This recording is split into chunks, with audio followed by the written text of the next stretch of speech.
back to part 2 of Kevin Samuel's conversation with a feminist on the topic of fairness. And in this particular piece, he's going to be speaking about something that he thinks a lot of women are guilty of, and that is committing sign language in your relationships. Sign language is the acronym for shame, insults, guilt, and a need to be right. Listen. The thing is, ma'am, see what you've proven, like many feminists and many women, you're okay with the double standards and benefits. But the ones you don't like, you just throw at the wind, use sign language, shame, insults, guilt, and the need to be right. The deflect and dismiss guys who are normally intimidated by this thing. I'm not.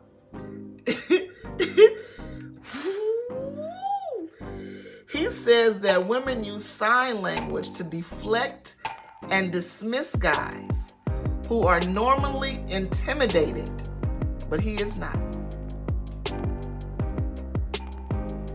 Is he still shooting her down? Did he? Women use sign language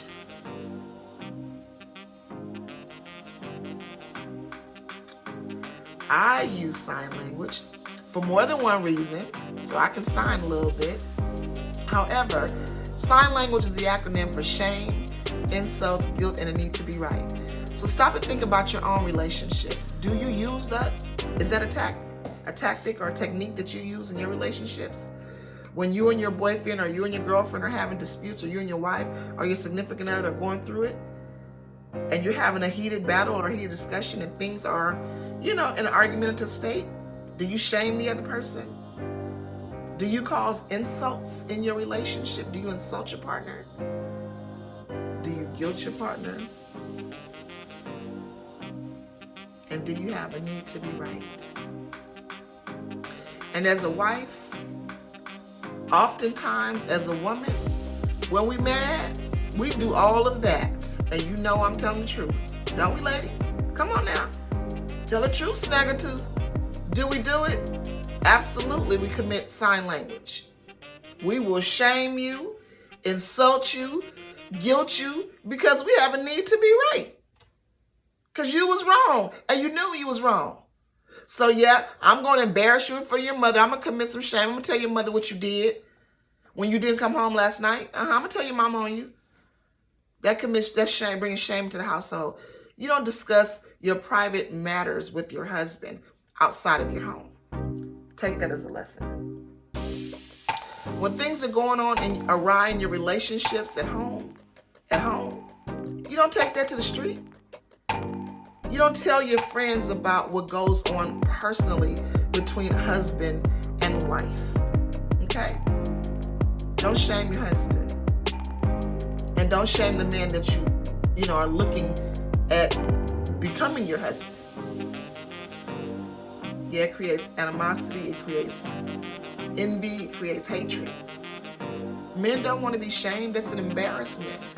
Men want to feel like the man. Don't take that away from him by shaming him in his presence or in his absence.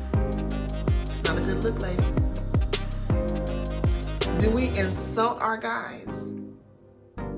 Absolutely. Far too many times. You insulted me, so I'm insult you back. That's what we got. You know that neck roll when we mad? Y'all know how we do that, huh? I know everybody. Come on, everybody. I know y'all know how to roll that neck. If you from where I'm from, you done roll the neck a time or two. Okay. But the point I'm trying to make is that's not what we are in our lives as adults and as professionals and as committed women in relationships. That's just not how we communicate. We don't need to be communicating, talking with a neck and rolling and all that. I will tell you this, y'all. I have a thick neck. You see how thick my neck is? I know y'all wonder like, dang, what's wrong with her neck? I am blessed by the best. I am healed by his grace and his mercy and his might. And cancer be still. I'll point this out to you real quick and I'm going to come back to it. I am a cancer survivor. Hallelujah. God is blessing every one of my parts, including this one. The reason that I have a big old neck, I'm going to tell you why. Is because I control what happens in my home. I know you wonder like, what the heck is she talking about? Here it is. I have a whole lot of, excuse me, when I say a whole lot, I'm coming from the, I have a lot of responsibility with respect to my husband. I married a man 15 years my senior. He's dealing with a debilitating disease, bone cancer. So there's no cure for it. He can move around and he's still agile and he's still young and he's up and moving and cooking and driving and doing all the things he enjoys doing, all of them. But in the home, he is the head, right? He's the head of the home. He's the head of the house. That's what the Bible says. And the reason my neck is so thick is because although he's the head, I'm the neck. And I'm able to turn that damn head any way I need it to be turned. You got me, ladies? So know your role and play your position. Recognize that your husband is the head. You've got to learn how to have a thick neck to support your head. That's why I got a thick neck, because I can support my head. I can support my husband and being the head of my household. Now he know what hold him down, but I don't need the whole world to know it. So I'm okay. Yeah, I'm okay with him being the head, right? So know your role, lady. Play your position, and don't shame your mate. Don't shame your man. Don't insult him, especially in public. We are so guilty of that sometimes. You could be in the Walmart or any local store and you see your husband to a boyfriend and a girlfriend or husband and wife going at it. She cussing him out. Sometimes you can see him on the phone pacing back and forth. She loud in the middle. She's not even there. You can hear her all the way through the phone cussing his ass out. I know. There's plenty of us like that, ladies. It's not cute. Just the other day, stopped at a little restaurant to get a bite to eat.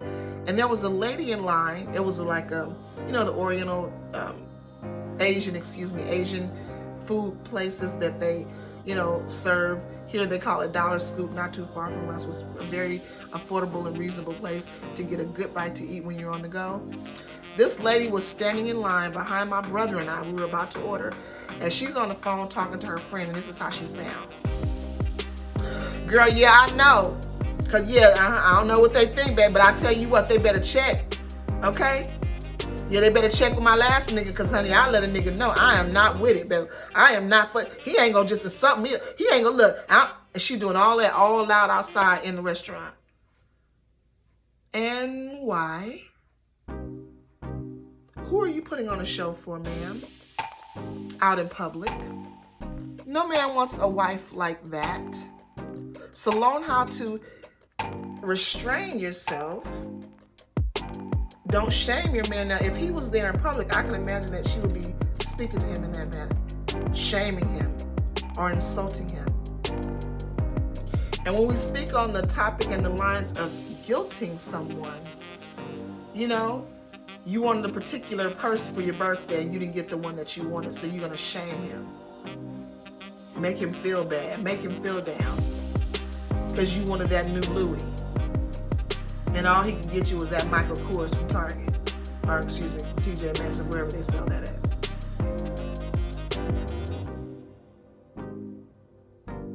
Don't make him feel guilty. He tried. He did his best. Appreciate it and be grateful.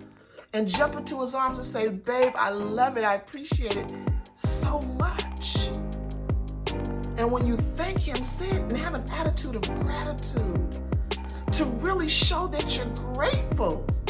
Because he didn't have to do it at all. The mere fact that he tries to do little things, go above and beyond to express your level of gratitude. I was with someone here recently, and he had his wife was coming into town. We were on a film set, and he knew there was going to be chilly in town. We were out by the water shooting. So before we got to set, we were driving together. He said, Miss Cookie, do you mind if we stop at the mall so I can get my wife a jacket to put on? Because I know she's traveling and she's not going to have one because she was coming to set. Before we got to set, we were 40 minutes late. But the fact that he cared enough to stop to buy his wife a jacket to put on so when she got to the beach, she would not feel cold. He went out of his way to do that. And she was so ungrateful. What she said was, you know I don't like jackets like that. It's too small anyway. Now, whether she liked it or not, and whether it was too small or not, say thank you with gratitude. Throw it over your shoulders. You don't have to put it all the way on. Use it as a little wrap or blanket or something. It was large enough for her to do that. It was a medium, and it was a soft, cottony material, so it had stretch to it. But instead of being grateful, this man was so embarrassed that it created shame for him. It was insulting. He felt guilty. Dang, I didn't get the one she wanted. I didn't get the one she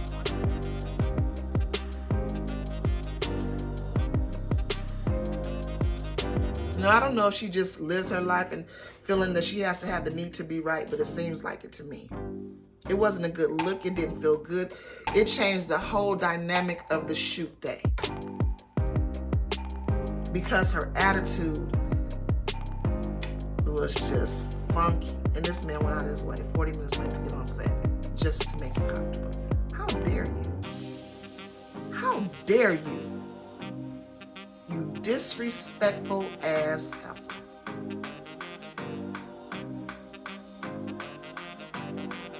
Anyway, the point of the matter was, ladies, do not shame your men. Do not insult your men, particularly in public. Try not to make them feel guilty if they don't get if he just got to get you some little night. But if he don't, go to Jared. Don't make him feel guilty. And don't always have to have the need to be right. Sometimes bow out gracefully and just say, babe, you're right. You are absolutely right. And I'm so thankful that I have a wise man like you. I'm so thankful that God chose me to have a husband that was as bright as you are. Thanks for making my life easier. Have an attitude of gratitude.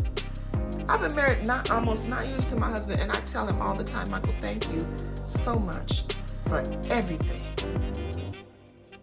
In the presence of others, just because, as I'm walking down the stairs, as I'm pulling in my driveway, as I'm walking around my pool, as I'm in my gym working out, as I'm in my study, as I'm in my art room creating, I tell my husband all the time, Michael, thank you so much. I appreciate you, and I want you to know it, King. I acknowledge him. Now, I've already spoke on marriage and love and the commitment thereof. They're two different things. Love is love, and marriage is a commitment. It's great when you can merge the two. But if that is not always the case, and you're still in your marriage, you gotta love the fact that this is your situation. Love the fact that this is your life, the life that you've chosen, the life that you've committed to. So give it all you got with love. That's how you love in a marriage. Love is not about, it's so, I'm doing all that and it's so good, and now I'm in love. Yeah, I know that feeling. Please believe it. I do. Probably like, don't none of y'all know. Who I know it kind of like, don't none of y'all know. Because you want to talk about somebody with love, baby. Somebody that loved, I thought I was, it's not even a thought. I was more in love than anyone before me or after me. That's how much in love I was. I never imagined that it was even possible for someone else to love as much as I did, except for my grandparents, my queen and my king. But yeah, I never imagined it. And luckily for me, I had the opportunity to know real love twice in my life. I'm talking about that old-fashioned kind of love. That love that you just want to talk on the phone all night long. That love that you just can't, when he's sick, you sick. When he hurts, you hurt. You know? That love that, you know, you'll pull the trigger for a mother. That kind of love. That old-fashioned, undeniable love. That passion, that kind that comes from God, and you know that only God could give a person this type of love. And to not be able to have children, I've never been able to have children. Cancer prevented that. So I've never known that type of love that only a mother could feel when giving birth and at the beginning of the rearing ages of her child. I'll never know that kind of love. But the love that I did know was unspeakable, beautiful, tender, emotional, and passionate. In love. Some people say, do you love me? Yeah, I love you. Are you in love with me?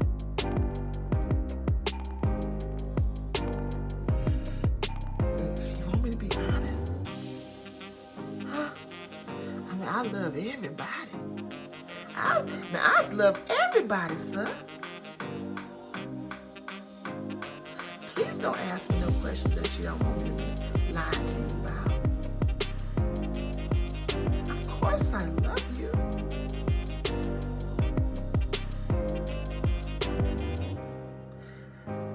You know, I'm just so grateful that I love my mother and my father and my aunts and my nieces and nephews and I just love so many people. Loving someone and being in love with someone is two totally different things. Being in a marriage and having a marriage commitment is something completely different. So yes, do we yearn for that young love, that tender love, that puppy love, that undeniable, uncontrollable, unspeakable love? Of course we do. And often do we settle those sometimes for,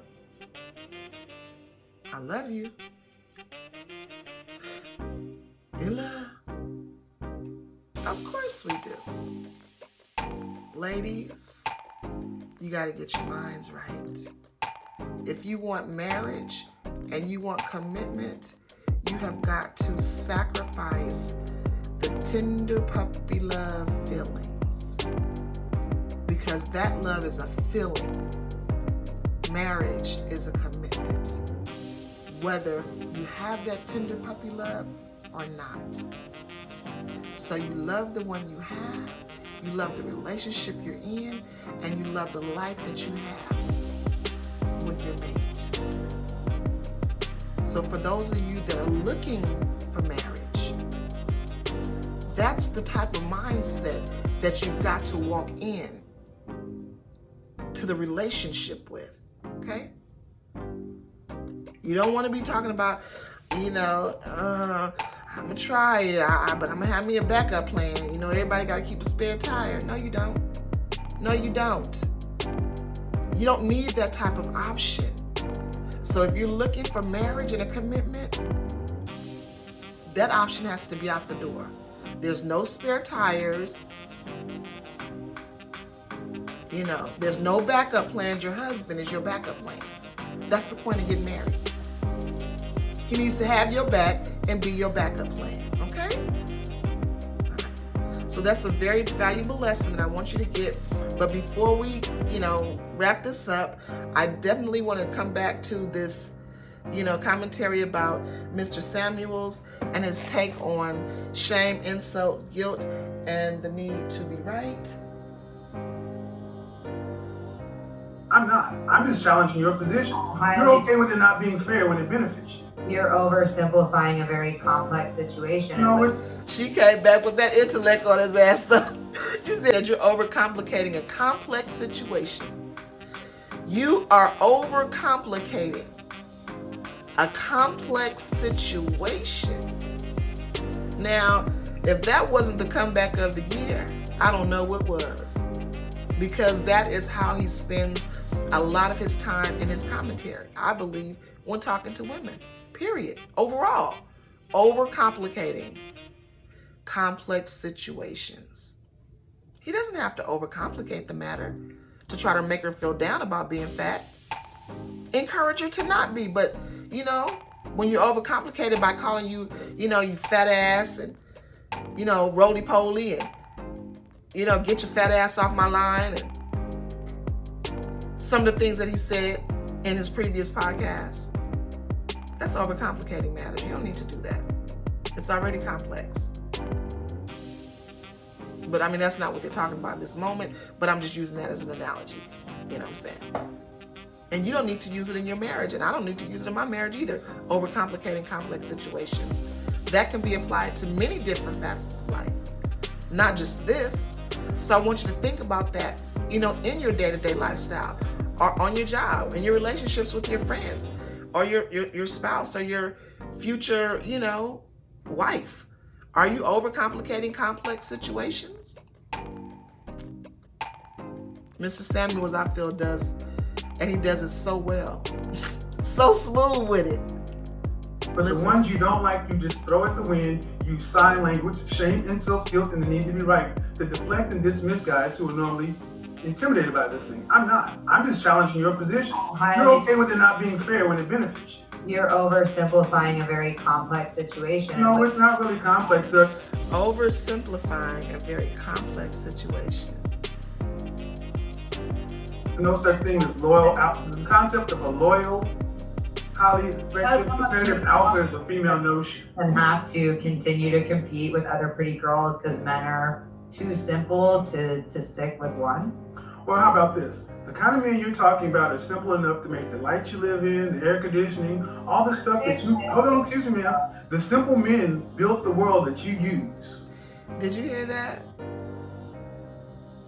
Men built the world that we use. So I'm kind of stepping away from really the point of his message, but the point of that statement is they did. We need to acknowledge that and appreciate that. We need our men, ladies. Now, for a lot of you that are out there in the LGBT community or in other communities where you feel like you don't need a man, I'm not being disrespectful. I welcome everyone. I love everyone. I am LGBT friendly. I love everybody in the whole wide world. If you love me, I love you back. That's who I love. Okay? So I'm saying, though, that we as women need our men in lives. We need our men to procreate. We need our men to be our protectors, our providers, our support system, our backbone, our builders, our carpenters. We need our men to be our strength. And they need us to be their strength in another type of way. They need us to be their comfort. They need us to be their teddy bear, their soft, their pillow, they need us to keep their house clean and to keep their meals prepared, and to make sure that their laundry is done and that their pillows are fluffed and the tub is cleaned out and the trash can is clean. We might not want to take the trash out, but do you ever get some soap and water and wash your can out? Yeah, that's your job. You come to some people's house and the trash can's so nasty. You're like, damn, clean your trash can out. Or they sweep the floor. A wife goes above and beyond. She does the extra little things. Like simple things like when you sweep the floor, clean your dustpan when you're done. So the next time you use your dustpan, it's clean. It's just not full of trash and old debris. It's just nasty. You know? When you go to, I've gone to some people's homes and the bathroom toilet is so filthy you can't even sit down and use it. Or their shower liner is pulled back and you can see the ring around the bathtub like thick as molasses. And you concerned about being a wife? You can't even keep your damn bathtub cleaned out. Are your toilet clean? Are you going to a woman's kitchen and the top of her damn stove is greasy and filthy and nasty? Or you open up the microwave to use the microwave and you be like, yeah. Look like chili done popped all up in Ladies, and you want a husband? Oh, it's definitely some things to talk about. And it's not just about, cleanliness. It is that too. But there are some other very, important topics that we need to discuss. For an example, I was taught that a woman, her panty and bra should match. Thank you, Binky. Man, you want a woman who cares enough about herself's undergarments. Because if she's not taking care of herself under there and you just, ladies, get it together. Go get some underwear that match when you want to be intimate, okay? And you should just have that in your day-to-day lifestyle. 1 black bra, 20 pair of black panties. 1 red bra, 10 pair of red panties. 1 white bra, 50 pair of white panties. I'm not saying that you have to invest a lot and spend a lot, but it needs to be cohesive. It needs to look, uniformity. A little bit of uniformity goes a long way. It just makes a difference. So ladies, I know we're talking about, sign language, but this is a sign. I'm giving you a sign of how to get and keep a relationship and become wife material. Yeah, sign language. Shedding some of that excess fluff. Investing in your home. This is another sign. Going above and beyond the call of duty to still impress your man. After you've married 9 years, still give him some gratitude.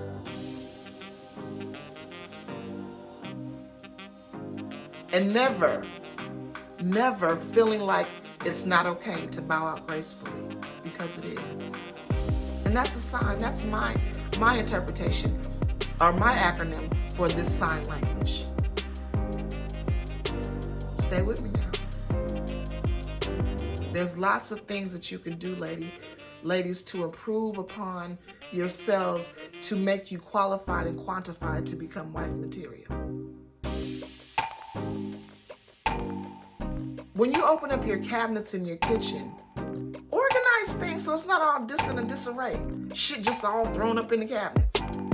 Put the boxes with the boxes and the cans with the cans. Try that. Organization. When he opens up the cabinet, make it look presentable. That's sexy to a man. Yeah, they say, oh, we don't care about that. But some of you guys, you go to your homes and you open up the cabinets and you got the food with the cups and the plates with the sauces and the boxes with the... What the what? What kind of this? No, ma'am, no thank you. No, I'm not hungry. Oh, no. No, I appreciate it, though. Appreciate the offer. You go and open up somebody's refrigerator. You got Kool-Aid spilled all on the bottom of your refrigerator. Bowls left in the refrigerator with old food and a spoon still stuck in it. And you want to be a wife to somebody? That's how you living? That's not what wives do. Wives take stock of their inventory and rotate and recycle things to keep their house and their home clean. Clean your refrigerator out, ladies, today. Right now, after you're done watching this video, get up, go in your kitchen and assess your refrigerator. The drawers too. Definitely the doors. Take everything off the door and wipe everything down, top to finish. Take top shelf off, take everything off the top shelf, clean top shelf. Clean the bottoms of the milk jar. Clean the bottom of the jelly jar. Clean the bottom of the butter container. Clean your stuff up. When you're cooking and cleaning your house, clean it up. Clean behind things. Pull stuff out. Wipe stuff down. Keep it tidy. Those are some of the qualities that a man should look for when looking for a wife.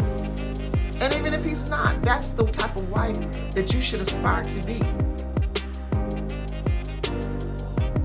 Keep your house clean. Fluff his pillows.